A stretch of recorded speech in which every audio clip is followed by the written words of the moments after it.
Ինչ խոստումներ են տվել։ Ամենայն դեպս ես փորձեցի հասկանալ, օրինակ, ակցիզային հարկի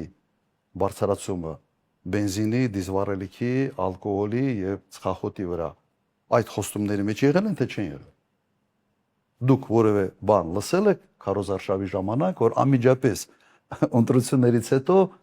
ակցիզային հարկը բարձրացնելու են, ինչը ազդելու է գների վրա։ Լսել եք։ Չէ, որևէ մեկը լսել եք, ես չեմ լսել։ Ես ծրագրում չեմ կարդացել։ Իրենց ծրագրում փորձել եմ նայել, չկա։ Անմիջապես ընտրություններից հետո մի քանի օր անց հայտարարում են, ընդունում են որոշում եւ հիմնավորում են դա ԵԱՏՄ-ի շրջանակներում եւ այլ։ Բայց արձակապես սուտ է։ Եթե կար ԵԱՏՄ-ի շրջանակներում, ուրեմն դու պետք է նախատեսեիր դա քո բյուջեում, ինչ չես արել եւ պետք է ազնիվ լինեիր քաղաքացիների հետ քո կոմունիկացիայի ժամանակ եւ հայտարարեիր, որ այո, սա անելու ենք, չեն արել։ Ինչի են սա հիմա անում, որովհետեւ տվել են խոստումներ, ասենց բյուջետային կաշառք կոչեցյալ խոստումները տվել են, գումարը հաստատ չի երիքում, հասկանում են, որ աշնանը խնդիրներ են ունենալու խոստումները կատարելու առումով